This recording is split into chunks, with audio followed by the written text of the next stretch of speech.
আনহার, আমার আল্লাহ জান্নাতের ভিতরে একটা নালা নহর প্রবাহিত করবেন। ওই নহরটার ভিতরে, ওই একই নহরের ভিতরে, একই নালার ভিতরে আল্লাহ শরাবান তহুরা, আল্লাহ শরাব দেবেন, আল্লাহ সাদা প্রোটিন দুধ দেবেন। আমার আল্লাহ জান্নাতি পানি, হাউসের কাউসারের পানি আমার আল্লাহ একই নালা দিয়ে নিয়ে যাবেন। অথচ কেউ কারুর গায়ে স্পর্শ করবে না। এটা কোরআনে ভুল আছে? তুমি বলো, এক জায়গায় যদি পানি থাকে, ওই পানিটা কেউ কারু তো স্পর্শ করবে, কিন্তু কোরআনে এটা ভুল আছে। এই কোরআনের ভুলটা আমাকে দুনিয়ার সাথে মিলিয়ে বলে দিতে হবে।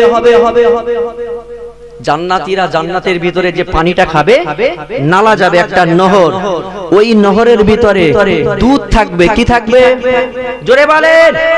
আমার আল্লাহ কোরআন শরীফের ভিতরে এই গাবি গরুর কথা আল্লাহ সূরা নাহালের ভিতরে জানিয়ে দিলেন যে এই গরুর ভিতরে আমি আল্লাহ ওর পায়খানা গোবরের ভিতর দিয়ে, আমি আল্লাহ ওর রক্তের ভিতর দিয়ে আমি আল্লাহ তোমাদের জন্য প্রোটিন দুধ বানিয়ে দিলাম, যাতে করে তোমরা খেয়ে শরীরে প্রোটিন, বল, শক্তি, তৃপ্তি পেতে পারো। একবার জোরে বলো।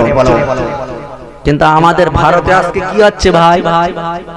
ও সোনার ভাই, আজকে ভারতে কি হচ্ছে?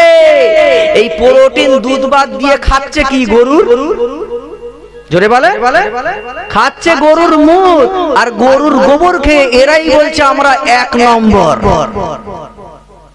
আরে কুকুরে পর্যন্ত যে মুতে মুখ দেয় না, কুকুরে পর্যন্ত যে গোবরে মুখ দেয় না, অথচ আজকে ভারতে একদল মানুষ গোভক্ত, এরা গরুর মুত আর গোবর খাচ্ছে। খায় না? খায় না? তাহলে এদের মতো অশিক্ষিত আর আছে দুনিয়ায়? মুদ দিচ্ছে, মুদ খায় না, মুদ পানিতে ঢেলে দিচ্ছে, মুদ গরিবকে দান করে না, অথচ গরুর পিছনে হাত দিয়ে বলছে ও গরু মা দাও দাও, মুদ দাও, মুদ খাবো, খিদে লেগেছে, গোবর দাও, গোবর খাবো। কোন জাতি? হ্যাঁ, তো আদম জাতির চাইতেও খারাপ। দিনকার দিন মডিফাই হচ্ছে মানুষ, আবার গরুর গোবর নিয়ে পরীক্ষা শুরু করেছে। পরীক্ষা করে বলছে গরুর গোবর থেকে ক্যান্সারের রোগ ভালো হবে, তার মানে বড়ি তৈরি করবে। কোটি কোটি টাকা সব শেষ, গরুর গোবর থেকে কিচ্ছু তৈরি হয়নি, বরঞ্চ যা রিপোর্ট পেয়েছে ও খেলে তাড়াতাড়ি ঠিক কাটতে হবে। কোথায়? ছয় মুসলমান ঘরের ছেলেরা, নবীর উম্মত উম্মতিরা, ভালো করে খেয়াল করে শুনুন, ভুল আমার বুঝবেন না। আমার আল্লাহ পাক, আল্লাহ তাআলা যে জাতিকে, যে ইনসান জাতিকে, যে মানব জাতিকে আল্লাহ বললেন সবচাইতে উৎকৃষ্ট, আশরাফুল মাখলুকাত করে বানালেন, অথচ এই জাতি একদল জাতি, একদল মানব সম্প্রদায়, তারা গরুর মুত খায়, এরা গরুর গোবর খায়, অথচ এরা দুধ খেতে চায় না। মুসলমান ঘরের ছেলেরা, নবীর উম্মত উম্মতিরা, পাদ্রী সাহেব বললেন একই নালা দিয়ে দুধ যাবে, একই নালা দিয়ে পানি যাবে, শরাবান তহুরা, জান্নাতি মদ যাবে, একই পানি দিয়ে হাউসের কাউসারের পানি যাবে, অথচ কেউ কারুর স্পর্শ করবে না। যে যার ডন্ট টাচ মি, আমার গায়ে স্পর্শ করো না, কেউ কারুর না স্পর্শ করে যে যার মতো চলতে থাকবে। এটা তো ভুল, এটা কোনোদিন হতে পারে না। তোমার কোরআন শরীফে এটা তো মিথ্যা বলা হয়েছে। ওই সময়তে পাদ্রী সাহেব বলেছিলেন, ওই সময়তে জুনায়েদ বাগদাদি বলেন, এ পাদ্রী সাহেব শুনে রেখে দাও, এর উদাহরণ দুনিয়াতে আছে। ওটা হলো একটা মুরগির পেট থেকে যে ডিমটা বাইর হয় আমাদের জন্য প্রোটিন ডিম, ওই ডিমটা হলো ওই জান্নাতের শরাবান তাহুরা নহরের উদাহরণ। একবার জোরে বলুন। ওর উদাহরণ হলো কি? মুরগির ডিম। ভাই মুরগির ডিম আপনারা খান? খান, কত সুন্দর করে খান, প্রোটিন যুক্ত একটা ডিম।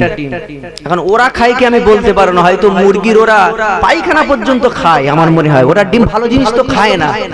তাহলে এই ডিমটা আর নহর, যে জান্নাতের নহর একই নালা দিয়ে যাচ্ছে, কেউ কারুর স্পর্শ করে না। তেমনি করে দেখবেন এই যে ডিমটা আছে, এই ডিমের ভিতরে একটা কুসুম আছে না নাই? কথা বলেন না কেন? আছে কুসুম? আচ্ছা, কুসুম যখন আছে, কুসুমের উপরে একটা নাল পদার্থ আছে না নাই? কুসুমটাকে ঘিরে থাকে। আচ্ছা, তার উপরে একটা পাতলা করে পর্দা আছে না নাই?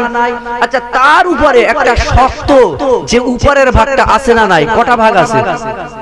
জোরে বলে। তাহলে ডিমের ভিতরে কুসুম আছে, নাল আছে, একসঙ্গে মুরগির পেটের থেকে দুনিয়াতে টপ্পর পেরে দিল ডোবে, মা বোনেরা টুক করে কুড়ে আনলো। আচ্ছা বলেন, যখন ডিমটাকে ভাঙানো হয়, ওর ভিতরে নাল, ওর ভিতরে ডিমের কুসুম সব কি এক জায়গায় হয়ে যায় না ঝাঁসে আলাদা থাকে? জোরে বলে।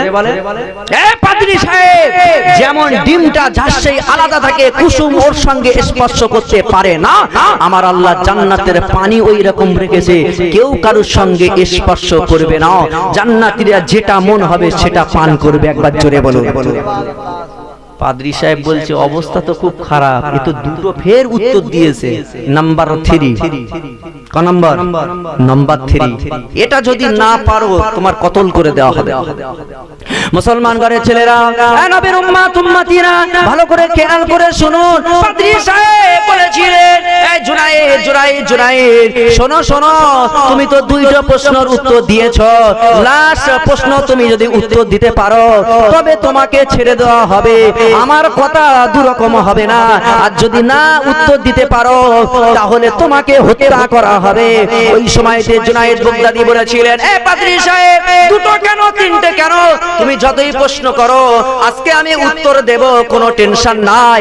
কারণ মুসলমান কোনোদিন ভয় করে না, মুসলমান কোন জাতি ভয় করে না, যারাই ভয় করে তাদের ভিতরে ঈমান নাই, যারা ভয় করে তাদের অন্তরে মোহর মারা হয়েছে, এজন্য এরা তো ভয় করে। কিন্তু মুসলমান অরিজিনাল অরিজিনাল 1 নম্বর মুসলমান আল্লাহকে ছাড়া কাউকে পারে না। মুসলমান ঘরের ছেলেরা, নবীর উম্মত উম্মতিরা, ওই সময় জুনায়েদ বাগদাদীকে প্রশ্ন করা হলো। পাদ্রী সাহেব প্রশ্ন করলেন, লাস্ট প্রশ্ন হলো, বলো জান্নাতীরা জান্নাতের ভিতরে যাবে, সব কিছু খাবে, অথচ তাদের বাথরুম হবে না, তাদের প্রস্রাব হবে না, তাদের পায়খানা করার প্রয়োজন হবে না, অথচ দুনিয়ার জমিনে একটা মানুষ যদি খায়, কেউ গলা পর্যন্ত খায়, কেউ যদি অল্প খায়, দেখা যায় তার প্রস্রাবের দরকার আছে, নয়তো সে ছটফট করবে, তার বাথরুমের প্রয়োজন আছে, নচেত সে ছটফট করবে, তার রোগ হয়ে যাবে। তাহলে দুনিয়ার জমিনে সামান্য কিছু খেলে তার যদি বাথরুমের প্রয়োজন হয়, তাহলে জান্নাতের ভিতরে এত খাওয়া খাবে, তার কি বাথরুমের প্রয়োজন হবে না? তোমার আল্লাহ এই কোরআন শরীফে এই কথাটা ভুল বলেছে, এই কথাটার সঙ্গে দুনিয়ায় আমাকে ম্যাচিং করে আমাকে বলে দিতে হবে। জান্নাতের ভিতরে দম ভরে খাবে। আচ্ছা, জান্নাতের ভিতরে কি বাথরুম হবে বলে মনে হয়? না, হাদিসের ভিতরে এসেছে, আল্লাহর নবী সাল্লাল্লাহু আলাইহি ওয়াসাল্লাম আকা মাওলা জানিয়ে দিলেন, জান্নাতের ভিতরে যত খাবে সঙ্গে সঙ্গে একটা ঢেকুর উঠবে, আমাদের যে ঢেকুরটা ওঠে সঙ্গে সঙ্গে আবার হজম হয়ে যাবে, আবার খাওয়া শুরু করবে। একবার জোরে বলো। জান্নাতের প্রস্রাবের দরকার হবে না, যখন প্রস্রাবটা হবে ওই প্রস্রাবের সময় জান্নাত গায়ে থেকে ঘাম বার হবে, ওই ঘামটা হলো মিশকে আম্বারের মতো খুশবু। একবার জোরে বলো। বাথরুম আর প্রস্রাবের প্রয়োজন আছে জান্নাতে? এ বলছে ভুল বলেছে, দুনিয়ায় খেলে যদি হয় জান্নাতে কেন হবে না? এর উদাহরণ আমাকে বলে দাও। মুসলমান ঘরের ছেলেরা, নবীর উম্মত উম্মতিরা, ভালো করে খেয়াল করে শুনুন। ওই সময়তে পাদ্রী সাহেবকে বলেছিলেন, এ পাদ্রী সাহেব, শোনো শোনো শোনো, তোমার 3 নম্বর প্রশ্ন হলো, যে প্রশ্নটা করেছো ওই প্রশ্নটার উত্তর আমি দুনিয়ার সাথে মিলিয়ে দেব। ওই দুনিয়ার সঙ্গে মিল হলো, সেটা হলো মায়ের গর্ভের বাচ্চা। একবার জোরে বলুন, আরো জোরে হবে না। পাদ্রী সাহেব বলেছিলেন, কেমন করে মায়ের গর্ভের বাচ্চা উদাহরণ। ওই সময়তে জুনায়েদ বাগদাদী বলেছিলেন, এ পাদ্রী সাহেব, শোনো শোনো, যে মায়ের গর্ভের ভিতরে বাচ্চাটা থাকে, ওই বাচ্চাটা মায়ের গর্ভেটা থাকে, থাকার অবস্থায় ওই মা যা খায়, বাচ্চার নারীর সঙ্গে মায়ের নারীর কানেকশন আমার আল্লাহ জুড়ে দেয়। ওই বাচ্চার মা যা খায়, ওই বাচ্চাটা তাই খায়। বাচ্চাটা আস্তে আস্তে বড় হয়, বাচ্চাটা একটা ভিতরে যেমন ফুটবলের ভিতরে একটা একটা ফুটবলের ভিতরে ব্লেটার থাকে, ওই ব্লেটারের ভিতরে ওই বাচ্চাটা সুন্দরভাবে থাকে, ওই বাচ্চাটা ব্লেটারের ভিতরে আস্তে আস্তে বড় আমার আল্লাহ করায়, এবং মা যেটা খায় সেটা ওর ভিতরে সে খায়। মায়ের বাথরুমের প্রয়োজন হয়, কিন্তু ওই বাচ্চার বাথরুম প্রসাবের প্রয়োজন হয় না। যেমন মায়ের গর্ভের ভিতরে ওই বাচ্চাটার প্রসাব পায়খানা যেমন প্রয়োজন হয় না, তার কোনো চিন্তা লাগে না। আমার আল্লাহ জান্নাতে ঠিক ওইভাবে জান্নাতের প্রসাব পায়খানা কোনো প্রয়োজন হবে। জোরে বলুন। বাচ্চাটা পেশাব পায়খানা করে মায়ের পেটে, পাদ্রী সাহেব পাগল হয়ে গিয়েছে, এতে উত্তর ঠিক দিয়েছে। মুসলমান ঘরের ছেলেরা, নবীর উম্মত উম্মতিরা তিনটে প্রশ্ন যখন সঠিক জবাব দিল, ওই সময়তে জুনাইদ বাগদাদি বললে, এই পাদ্রী সাহেব শোনো শোনো, তোমার কোরআনে যেমন আমি হাফেজ, তেমনি করে ওই তৌরাত কিতাব যে কিতাব আছে ওটারও আমি হাফেজ, তবে তুমি আমাকে তিনটে প্রশ্ন করেছো, আর আমি জুনাইদ তোমাকে একটা প্রশ্ন করব, তুমি যদি জবাব দিতে পারো তাহলে আমি মেনে নেব, আর জবাব যদি না দিতে পারো তাহলে তোমাকে মুসলমান হতে হবে। মুসলমান ঘরের ছেলেরা, নবীর উম্মত উম্মতিরা, চতুর্দিকে দর্শক বসে আছে, আমাদের পাদ্রী সাহেব প্রশ্ন জবাব দেবে, আমাদের পাদ্রী সাহেব বিশাল জ্ঞান, আমাদের পাদ্রী সাহেব জবাব দেবে, আমরা সবাই শুনব। কিন্তু না না না না, পাদ্রী সাহেবের এমন একটা প্রশ্ন করলেন, জুনাইদ বাগদাদি রাহমাতুল্লাহ আলাইহি বলেছিলেন, এ পাদ্রী সাহেব, ও পাদ্রী সাহেব শোনো শোনো, তোমাকে একটা প্রশ্ন করব, তবে কোরআন শরীফ থেকে আমি প্রশ্ন করব না, আমার প্রশ্নটা থাকবে তুমি যে তৌরাত কিতাব শোনাতে এসেছো, ওই তৌরাতের ভিতরে তোমাকে একটা প্রশ্ন করব, ওই প্রশ্নটা হলো, বলো বলো, জান্নাতের হুরেদের বুকে বুকে, জান্নাতের হুরেদের কপালে কপালে, জান্নাতের পাতায় পাতায়, জান্নাতের দরজায় কার নাম লেখা আছে? জান্নাতের হুরের কপালে, জান্নাতের পাতায় পাতায়, জান্নাতের গেটে দরজায়, জান্নাতের সমস্ত কিছু জায়গায় কার নাম লেখা আছে? পাদ্রী সাহেব চুপার কথা বলেন, ধরা পড়েছে না পড়েনি? দর্শক বলছে, ও আমাদের পাদ্রী সাহেব বলো, সহজ প্রশ্ন তো। এ মুসলমান তিনটে প্রশ্ন জবাব দিয়েছে, আর তুমি একটা প্রশ্ন পারো না, উত্তর দাও। ও শুধু রাস্তা খুঁজছে কোন দিক থেকে পালাবো, উত্তর দিতে পারে না। জনগণ রেগে যাচ্ছে, এই পাদ্রী সাহেব তুমি বলো, তুমি যদি না বলতে পারো এবার তোমার অবস্থা খারাপ। তোমার কথা এতদিন আমরা শুনেছি, সামান্য একটা মুসলমানের জবাব তুমি দিতে পারো না। মুসলমান ঘরের ছেলেরা, নবীর উম্মত উম্মতিরা, ভালো করে খেয়াল করে শুনুন। ওই সময় পাদ্রী সাহেব বলেছিলেন, এই আমার রকমের মানুষেরা, এই তৌরাতের অনুসারীরা, এই প্রশ্নের জবাব আমি জানি, কিন্তু আমি কেমন ভাবে দেব আমি বুঝতে পারি না, কারণ এতদিন তোমাদের আমি বোকা বানিয়ে রেখেছিলাম। তবে শোনো শোনো শোনো, আমি পাদ্রী সাহেব আজকে সত্য কথা, আমি সঠিক কথা আজকে বলে দিলাম, আমি তোমাদেরকে জানিয়ে দিলাম, ওই জান্নাতের দরজায়, ওই জান্নাতের হুরের কপালে কপালে, ওই জান্নাতের পাতায় পাতায়, ওই জান্নাতের সব জায়গায় আখিরি জামানার নবী আকাই মাওলা রাসূলুল্লাহ সাল্লাল্লাহু আলাইহি ওয়াসাল্লামের নাম লেখা আছে। আরো জোরে হবে না, আরো জোরে হবে না, নারায়ে তাকবীর। পাদ্রী সাহেব আমার নবীর নাম বলেছে না বলেনি? যেই বলেছে, কবের মানুষরা বলে, হুজুর ও পাদ্রী সাহেব তুমি তো বলতে যে আখিরি জামানার নবী মানা যাবে না, নবী কিছু নাই, কিন্তু তৌরাতের ভিতরে এটা লেখা আছে যে আমার নবীর ওসিলা না হলে জান্নাতে যেতে পারবে না। জান্নাতের পাতায় পাতায়, হুরেতে কপালে কপালে, জান্নাতের সব জায়গায় আমার নবীর নাম লেখা আছে। একবার চিল্লে বলো। এই নবীর নামকে আমাদের মানতে মানা করেছো, আমাদের এখনো বলেছে যে মুসা নবীকে মানো, আমরা ওই নবীর নামে আমরা মেনে নেব। ও জুনাইদ, মুসলমান জুনাইদ এদিকে এসো।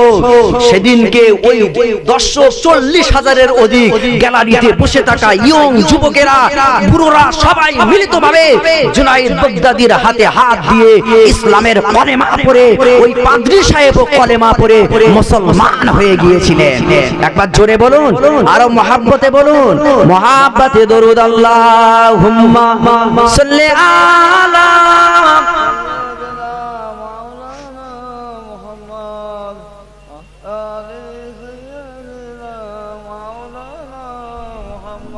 আরো মহাব্বতে দরুদ আল্লাহুম্মা সাল্লি আলা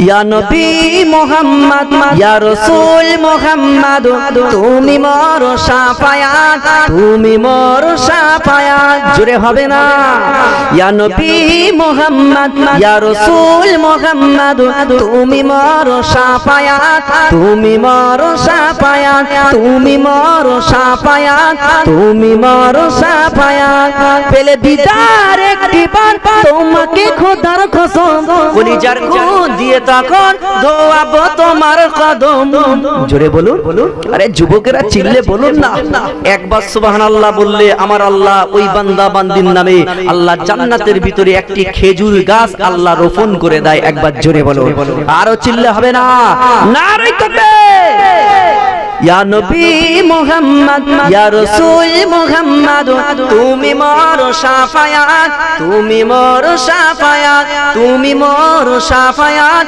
তুমি মোর শাফায়াত পেলে দিদার একটিবার তোমাকে খোদার কসম কলিজার খুন দিয়ে তখন ধোয়াবো তোমার কদম পেলে দিদার একটিবার তোমাকে খোদার কসম কলিজার খুন দিয়ে তখন ধোয়াবো তোমার কদম ওয়াইজ করুনি দেখনি ইশকে ভাঙে সকল দাঁত তুমি মোর শাফায়াত তুমি মোর শাফায়াত তুমি মোর শাফায়াত তুমি মোর শাফায়াত আল্লাহুম্মা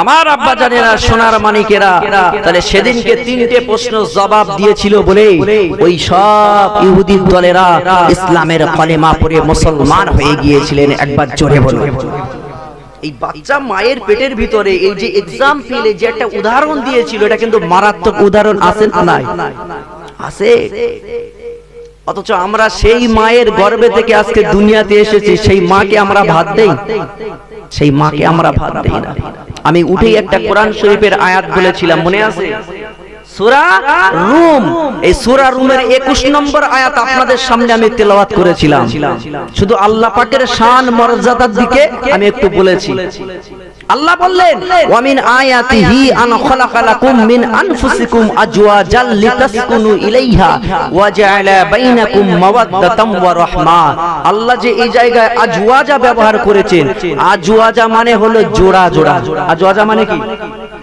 জোড়া জোড়া আল্লাহ বললেন আমি আল্লাহ তোমাদিগকে জোড়ায় জোড়ায় সৃষ্টি করলাম এই আমার বান্দারা আমি আল্লাহ জানিয়ে দিলাম আদমের বাম পাঁজরের হাড় থেকে আমি আল্লাহ নারীকে তৈরি করলাম মেয়েদেরকে আমি আল্লাহ তৈরি করলাম কেন লিতাসকুনু ইলাইহা ওয়া জাআলা বাইনাকুম মাওয়াদ্দাতাম ওয়া রাহমা তোমরা একে অপরের প্রতি মহব্বত আর ভালোবাসা যেন তোমাদের ভিতরে আসে তোমার মনের কথা সেই স্ত্রীর কাছে যেন তোমরা বলতে পারো এবং আমি আল্লাহ এটাই জানিয়ে দিলাম তোমাদের ভিতরে যে মিল মহব্বত একের প্রতি অপরের কথা মায়া মমতা ভালোবাসা আমি আল্লাহ ইন্না ফি যালিকা লাআয়াতিল লিকওমিন ইয়াতাফাক্কারুন যারা জ্ঞানী হয় তাদের জন্য আমি আল্লাহ এটা আমার নির্দেশনের ভিতরে একটা নির্দেশন যারা অ্যানালাইজ করবে আমি আল্লাহ জানিয়ে দিলাম তারাই তো মুমিন হয়ে যাবে একবার জোরে বলুন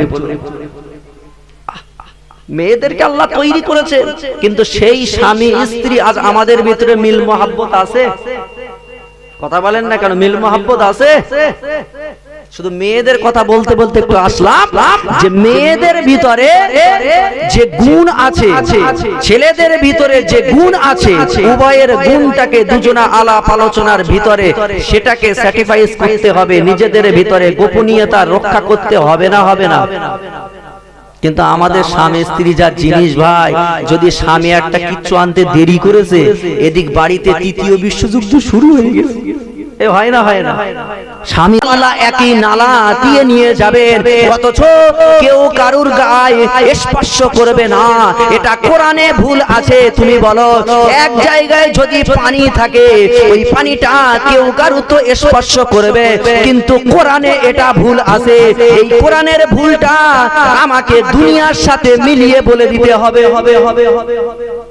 জান্নাতীরা জান্নাতের ভিতরে যে পানিটা খাবে, নালা যাবে একটা নহর, ওই নহরের ভিতরে দুধ থাকবে। কি থাকবে? জোরে বলেন। আমার আল্লাহ কোরআন শরীফের ভিতরে এই গাবি গরুর কথা আল্লাহ সূরা নাহালের ভিতরে জানিয়ে দিলেন যে এই গরুর ভিতরে আমি আল্লাহ ওর পায়খানা গোবরের ভিতর দিয়ে, আমি আল্লাহ ওর রক্তের ভিতর দিয়ে আমি আল্লাহ তোমাদের জন্য প্রোটিন দুধ বানিয়ে দিলাম, যাতে করে তোমরা খেয়ে শরীরে প্রোটিন, বল, শক্তি, তৃপ্তি পেতে পারো। একবার জোরে বলো। কিন্তু আমাদের ভারতে আজকে কি হচ্ছে ভাই? ও সোনার ভাই, আজকে ভারতে কি হচ্ছে? এই প্রোটিন দুধ বাদ দিয়ে খাচ্ছে কি? গরুর, জোরে বলে, খাচ্ছে গরুর মুখ আর গরুর গোবর খেয়ে এরাই বলছে আমরা 1 নম্বর। আরে কুকুরে পর্যন্ত যে মুতে মুখ দেয় না, কুকুরে পর্যন্ত যে গোবরে মুখ দেয় না, অথচ আজকে ভারতে একদল মানুষ গোভক্ত, এরা গরুর মুত আর গোবর খাচ্ছে। খায় না?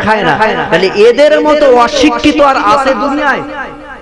মুদ দিচ্ছে, মুদ খায় না, মুদ পানিতে ঢেলে দিচ্ছে, মুদ গরিবকে দান করে না, অথচ গরুর পিছনে হাত দিয়ে বলছে ও গরু মা দাও দাও, মুদ দাও, মুদ খাবো, খিদে লেগেছে, গোবর দাও, গোবর খাবো। কোন জাতি? হ্যাঁ, তো আদম জাতির চাইতেও খারাপ। দিনকার দিন মডিফাই হচ্ছে মানুষ, আবার গরুর গোবর নিয়ে পরীক্ষা শুরু করছে। পরীক্ষা করে বলছে গরুর গোবর থেকে ক্যান্সারের রোগ ভালো হবে, তার মানে বড়ি তৈরি করবে। কোটি কোটি টাকা সব শেষ, গরুর গোবর থেকে কিচ্ছু তৈরি হয়নি, বরঞ্চ যা রিপোর্ট পেয়েছে ও খেলে তাড়াতাড়ি ঠিক কাটতে হবে। কোথায়? মুসলমান ঘরের ছেলেরা, নবীর উম্মত উম্মতিরা, ভালো করে খেয়াল করে শুনুন, ভুল আমার বুঝবেন না। আমার আল্লাহ পাক, আল্লাহ তাআলা যে জাতিকে, যে ইনসান জাতিকে, যে মানব জাতিকে আল্লাহ বললেন সবচাইতে উৎকৃষ্ট, আশরাফুল মাখলুকাত করে বানালেন, অথচ এই জাতি একদল জাতি, একদল মানব সম্প্রদায়, তারা গরুর মুত খায়, এরা গরুর গোবর খায়, অথচ এরা দুধ খেতে চায় না। মুসলমান ঘরের ছেলেরা, নবীর উম্মত উম্মতিরা, পাদ্রী সাহেব বললেন একই নালা দিয়ে দুধ যাবে, একই নালা দিয়ে পানি যাবে, শরাবান তাহুরা, জান্নাতি মদ যাবে, একই পানি দিয়ে হাউসের কাউসারের পানি যাবে, অথচ কেউ কারুর স্পর্শ করবে না। যে যার ডন্ট টাচ মি, আমার গায়ে স্পর্শ করো না, কেউ কারুর না স্পর্শ করে যে যার মতো চলতে থাকবে। এটা তো ভুল, এটা কোনোদিন হতে পারে না। তোমার কোরআন শরীফে এটা তো মিথ্যা বলা হয়েছে। ওই সময়তে পাদ্রী সাহেব বলেছিলেন, ওই সময়তে জুনায়েদ বাগদাদি বলেন, হে পাদ্রী সাহেব শুনে রেখে দাও, এর উদাহরণ দুনিয়াতে আছে। ওটা হলো একটা মুরগির পেট থেকে যে ডিমটা বাইর হয় আমাদের জন্য প্রোটিন ডিম, ওই ডিমটা হলো ওই জান্নাতের শরাবান তাহুরা নহরের উদাহরণ। একবার জোরে বলুন। ওর উদাহরণ হলো কি? মুরগির ডিম। ভাই মুরগির ডিম আপনারা খান? কত সুন্দর করে খান, প্রোটিন যুক্ত একটা ডিম। এখন ওরা খায় কি আমি বলতে পারবো না, হয়তো মুরগির ওরা পায়খানা পর্যন্ত খায়, আমার মনে হয় ওরা ডিম ভালো জিনিস তো খায় না। তাহলে এই ডিমটা আর নহর, যে জান্নাতের নহর, একই নালা দিয়ে যাচ্ছে, কেউ কারুর স্পর্শ করে না। তেমনি করে দেখবেন এই যে ডিমটা আছে, এই ডিমের ভিতরে একটা কুসুম আছে না নাই? কথা বলেন না কেন? আছে কুসুম? আচ্ছা, কুসুম যখন আছে, কুসুমের উপরে একটা নাল পদার্থ আছে না নাই? কুসুমটাকে ঘিরে থাকে। আচ্ছা, তার উপরে একটা পাতলা করে পর্দা আছে না নাই? আচ্ছা, তার উপরে একটা শক্ত যে উপরের ভাগটা আছে না নাই? কটা ভাগ আছে? জোরে বলেন। তাহলে ডিমের ভিতরে কুসুম আছে, নাল আছে, একসঙ্গে মুরগির পেটের থেকে দুনিয়াতে টপ্পর পেরে দিল ডোবে, মা বোনেরা টুক্কর কুড়ে আনলো। আচ্ছা বলেন, যখন ডিমটাকে ভাঙানো হয়, ওর ভিতরে নাল, ওর ভিতরে ডিমের কুসুম সব কি এক জায়গায় হয়ে যায় না ঝাঁসে আলাদা থাকে? জোরে বলে এ পাদ্রী সাহেব, যেমন ডিমটা ঝাঁসেই আলাদা থাকে, কুসুম ওর সঙ্গে স্পর্শ করতে পারে না, আমার আল্লাহ জান্নাতের পানি ওই রকম রেখেছে, কেউ কারোর সঙ্গে স্পর্শ করবে না, জান্নাতীরা যেটা মন হবে সেটা পান করবে। একবার জোরে বলুন। পাদ্রী সাহেব বলছে অবস্থা তো খুব খারাপ, এ তো দুটো ফের উত্তর দিয়েছে। নাম্বার 3, ক নাম্বার? নাম্বার 3। এটা যদি না পারো তোমার কতল করে দেওয়া হবে। মুসলমান ঘরের ছেলেরা, নবীর উম্মত উম্মতিরা, ভালো করে খেয়াল করে শুনুন। পাদ্রী সাহেব বলেছিলেন, এই জুনায়েদ জুনায়েদ জুনায়েদ, শোনো শোনো, তুমি তো দুইটা প্রশ্নের উত্তর দিয়েছো, লাস্ট প্রশ্ন তুমি যদি উত্তর দিতে পারো তবে তোমাকে ছেড়ে দেওয়া হবে, আমার কথা দুরকম হবে না, আর যদি না উত্তর দিতে পারো তাহলে তোমাকে হত্যা করা হবে। ওই সময়তে জুনায়েদ বাগদাদী বলেছিলেন, এ পাদ্রী সাহেব, দুটো কেন তিনটে কেন, তুমি যতই প্রশ্ন করো আজকে আমি উত্তর দেব, কোনো টেনশন নাই, কারণ মুসলমান কোনোদিন ভয় করে না, মুসলমান কোন জাতি ভয় করে না, যারাই ভয় করে তাদের ভিতরে ঈমান নাই, যারা ভয় করে তাদের অন্তরে মোহর মারা হয়েছে, এজন্য এরা তো ভয় করে। কিন্তু মুসলমান অরিজিনাল অরিজিনাল 1 নম্বর মুসলমান আল্লাহকে ছাড়া কাউকে পারে না। মুসলমান ঘরের ছেলেরা, নবীর উম্মত উম্মতিরা, ওই সময় জুনায়েদ বাগদাদীকে প্রশ্ন করা হলো।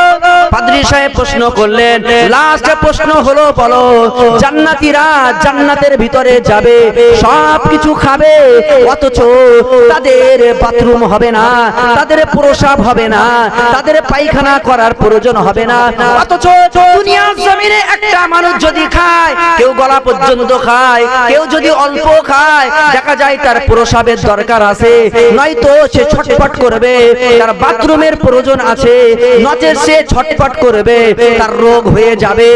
তাহলে দুনিয়ার জমিনে সামান্য কিছু খেলে তার যদি বাথরুমের প্রয়োজন হয়, তাহলে জান্নাতের ভিতরে এত খাওয়া খাবে, তার কি বাথরুমের প্রয়োজন হবে না? তোমার আল্লাহ এই কোরআন শরীফে এই কথাটা ভুল বলেছে, এই কথাটার সঙ্গে দুনিয়ায় আমাকে ম্যাচিং করে আমাকে বলে দিতে হবে। জান্নাতের ভিতরে দম ভরে খাবে, আচ্ছা জান্নাতের ভিতরে কি বাথরুম হবে বলে মনে হয়?